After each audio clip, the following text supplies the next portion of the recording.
right, another way we can try to mitigate some of the mass movements that happen is with these specially designed debris flow dams. So obviously this is going to be something that's used against debris flows.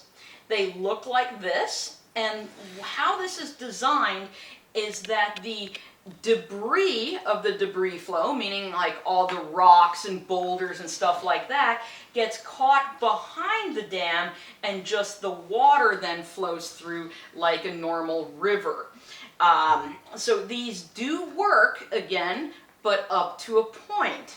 Right? There's going to be like a maximum size debris flow this can hold back, and if the debris flow is bigger than that, it's just going to go over the top of that debris flow dam and keep on flowing down that area. The other thing is, after a debris flow occurs, the area behind the dam is going to be filled with sediment. So the next time a debris flow happens, it's not going to be able to hold back material. So when a debris flow happens, you have to go and remove the material from behind the debris flow dam so it will be effective for the next time an event happens.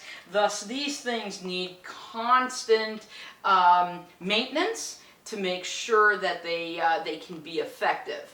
And one of the other bad things about something like this is they can give people what we call a false sense of security.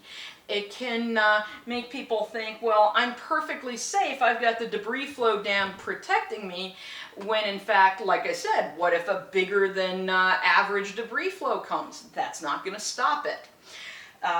So again, it's effective up to a point. All right, what about avalanches? Avalanches we usually don't actually stop. In fact, avalanches, the most common way to mitigate those is to trigger them. And you'll see this sign that I look awfully happy about. It says, "Warning backcountry users, avalanche blasting at any time using long-range weaponry." So avalanches are triggered by explosives, and either people fly over the area and drop explosives out of a helicopter, or they might use a cannon to fire explosives to the area, or sometimes people actually ski up to the area and just throw explosives on the place they want to trigger.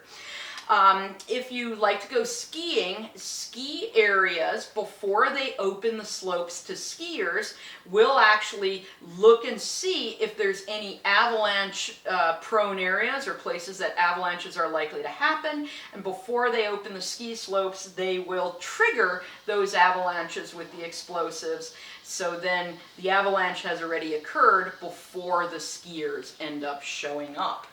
But that's what we usually do for avalanches.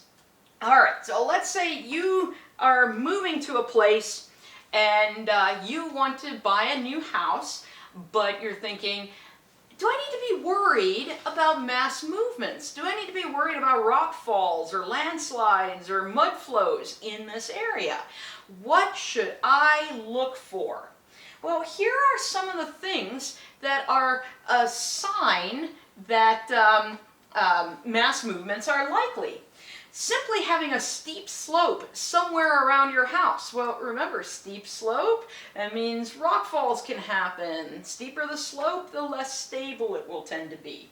If you see talus, a synonym for that scree, if you see all this jumble of piled up rock that has fallen from a cliff, guess what? That tells you rock falls are common there. If you see one of those landslide scarps that I was pointing out, right, both at that slump where my little green car was parked in front of, or at Slumgullion, there is that mountainside where you could see the scar from the landslide, look for one of those. Hummocky topography, that irregular surface topography, tells you that that's a place where a debris flow has happened in the past. A lack of vegetation. vegetation likes a stable surface to grow on. So if there's a place where there are frequent mass movements or frequent avalanches or things like that, you're not going to get vegetation growing there. And then if you have soil creep going on, you'll have, well, you know, the creepy trees, the trees with the bent tree trunks, and, you know, the tilted walls and fence posts and stuff like that. And while soil creep is not something that's going to kill you, right? Rock falls and debris flows and stuff like that, that's going to be deadly. You're not going to die from soil creep. However, your house is built on this soil that's moving, that could damage the foundation and be very costly to you. So even though it might not be a deadly hazard, it is something you would want to know is happening in that area. So these are some of the ways you can recognize that an area is prone to some of these landslide hazards. All right, what about warning systems? Could we have a system that just like we have tornado watches and warnings and things, could we have like a landslide watch or a warning? Well, right now, the United States Geological Survey has monitors in California, Colorado, North Carolina, Oregon, and Washington, because those are some of the states that have high landslide hazards. And the way the monitors work, we have a rain gauge because many mass movements happen after heavy rain, so we really want to know how much rain is arriving in an area. And then the monitors also record what's called pore fluid pressure. Okay, remember debris flows are saturated with water? That's what we're measuring. We're measuring just how much water is in those open spaces and what kind of pressure it's under. So you'll have this pore fluid pressure monitors, and there's also a sensor that can tell if maybe the surface is starting to move a little bit and getting kind of its shifting in some way. And like I said, these do exist in some states, but there is no national warning system yet. Why isn't there a national warning system? These tend to be viewed as low-risk events, meaning that they don't happen that often in any single particular place, so it's tough to get funding. It's hard to say, well, we want to fund this thing for an event that might happen once every, I don't know, 30 years in a location. Let's just say these are not, these aren't the sexy events that get the big bucks to fund, like other natural disasters do. Now, internationally, Italy and Norway do have national landslide early warning systems. I went to a talk at the Geological Society of America conference a couple of years ago on these warning systems and how effective they are. And they're not as good as the scientists would like them to be, but they are improving every year as they get better and more data to use in order to better forecast these events.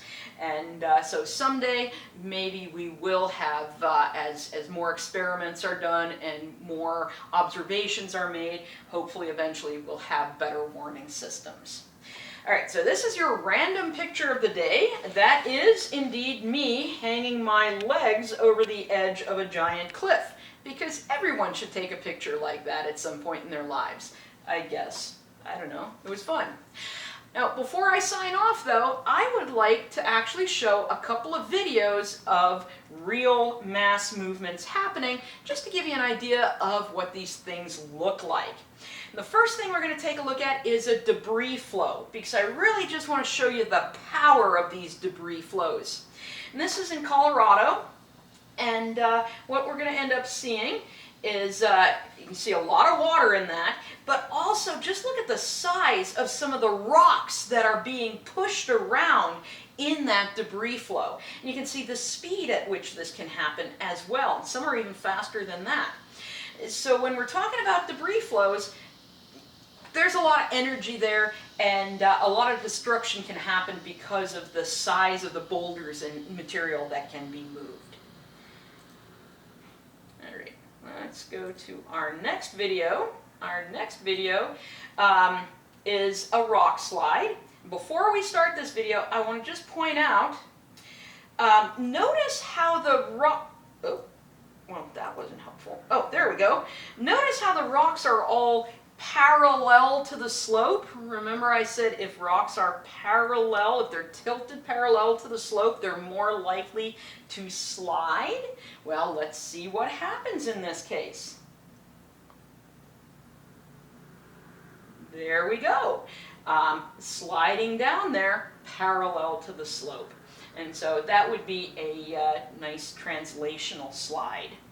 All right, you can cut that.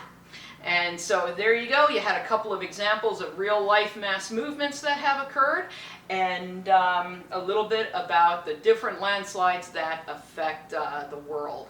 And that's it for today.